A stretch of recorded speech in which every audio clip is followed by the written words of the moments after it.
ఉమ్మడి కరీంనగర్ జిల్లాకు వెళ్దాం. కరీంనగర్ జిల్లాలో తాజాగా మనం చూసినట్లయితే రామగుండం ఎమ్మెల్యే కోరికంటి చందర్ బహిరంగంగా కూడా ఒక లేఖ రాసినట్టుగా తెలుస్తోంది. అక్కడ చూస్తే మనకు సిపిఐ కార్యదర్శికి పేరు మెన్షన్ చేస్తూ కూడా ఒక లేఖ రాసినట్టుగా తెలుస్తోంది. దీనికి సంబంధించిన పూర్తి డీటెయిల్స్ అందించేందుకు మా ప్రతినిధి శ్రీకాంత్ అందుబాటులో ఉన్నారు. శ్రీకాంత్.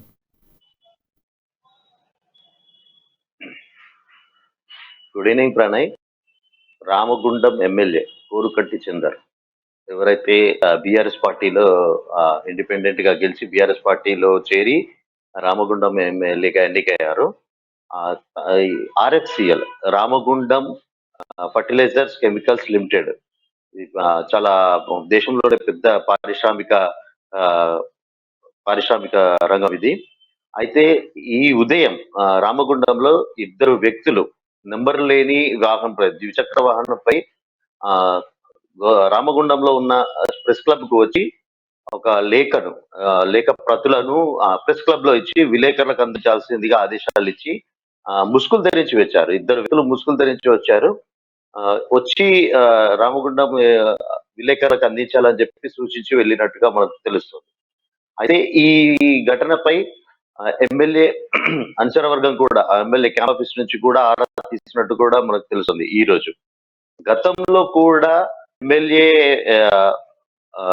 తన ఇది ఆర్ఎస్సిఎల్ బాధితులకు దగ్గర తీసుకున్న డబ్బులు కూడా తిరిగి చెల్లించాలని చెప్పేసి మావోయిస్టు కార్యదర్శి గతంలో భూపాల్పల్లి, వరంగల్, పెద్దపల్లి జిల్లాల కార్యదర్శి ఎవరైతే వెంకటేష్ పేరుతో గతంలో కూడా ఒక లేఖను విడుదల చేశారు.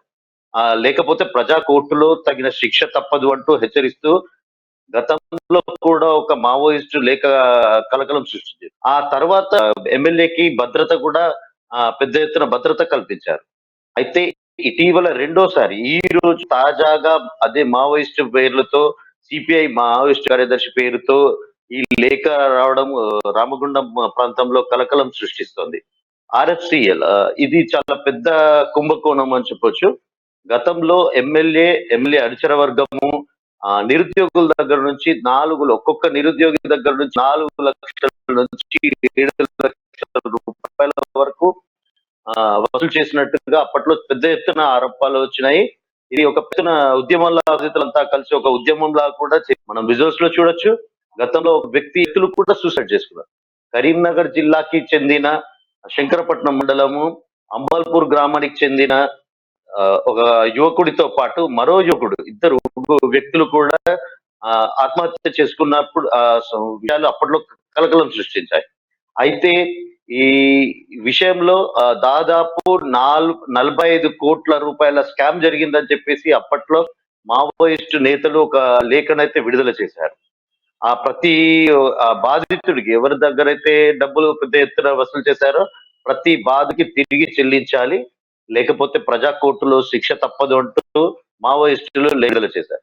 తిరిగి ఈ ఉదయం కూడా అలాంటి లేఖ మళ్ళీ బహిరంగంగా రావడం అనేది ఒక చర్చనీయాంశంగా చెప్పొచ్చు.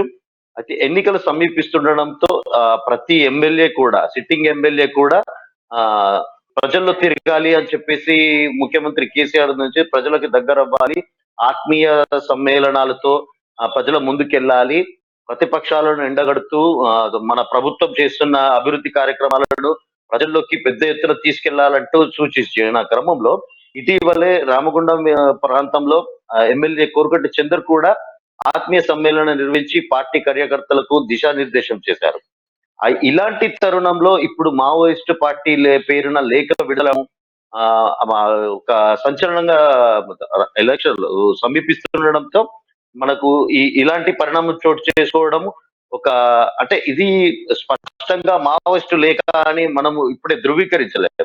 దీనిపై ఇంటెలిజెన్స్ కూడా ఆరా తీస్తున్నట్టు మనకు స్పష్టమైన సమాచారం అయితే ఉంది. కాకపోతే వాళ్ళు ఎక్కడ కూడా పోలీస్ శాఖ ఇది మావోయిస్టుల లేఖనే అని చెప్పేసి ఇంకా ధృవీకరించలేదు. సీసీ ఫుటేజ్ సాక్ష్యాధారాలు పరిశీలించే పనిలో అయితే పోలీసులు నిమగ్నిస్తుంది.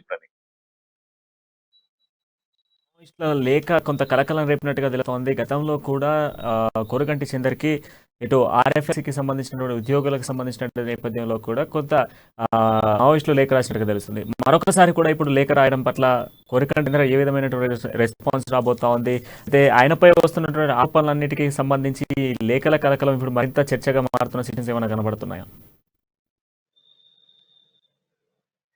ఇంకా మనకు ఎమ్మెల్యే అందుబాటులోకి రాలేదు ప్రణయ్. కాకపోతే ఎమ్మెల్యే అనుచరులు మాత్రం స్థానిక ప్రెస్ రామగుండం ప్రెస్ క్లబ్ కి ఫోన్ చేసి ఈ లేఖకు సంబంధించిన సమాచారాన్ని అయితే ఎంక్వైరీ చేసినట్టుగా మన దృష్టికి వచ్చింది.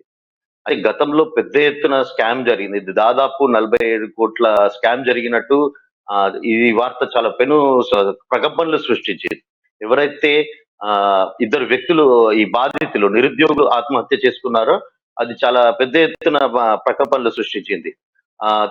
ఆ పరిణామాల తర్వాత కూడా ప్రధాని మోడీ కూడా ఈ ఆర్ఎఫ్సిల్ని అట్టహాసంగా ప్రారంభించారు. దీని తరుణంలో మళ్ళీ ఇప్పుడు ఇలాంటి లేఖ విడుదలవ్వడము కోరిక చందర్కి కొంచెం ప్రమాదమే అని మనమైతే ఒక అంచనాకైతే వేసి, ఎందుకంటే ఇప్పుడు తప్పకుండా ఆయన ప్రజల్లో తిరగాల్సి ఉంటుంది. ఎన్నికలు సమీపిస్తుండటంతో ఇటీవలే మన అమ్మ న్యూస్ లో కూడా కథలు మనం ప్రసారం చేశాము. ఆత్మీయ సమ్మేళనంతో జిల్లా అధ్యక్షుడు బీఆర్ఎస్ పార్టీ జిల్లా అధ్యక్షుడు ఎమ్మెల్యే కోరుకంటి చందర్ ప్రజల్లో ప్రతి నిత్యం ఏదో ఒక చోట అభివృద్ధి కార్యక్రమాల్లో పాల్గొంటూ ఉంటారు.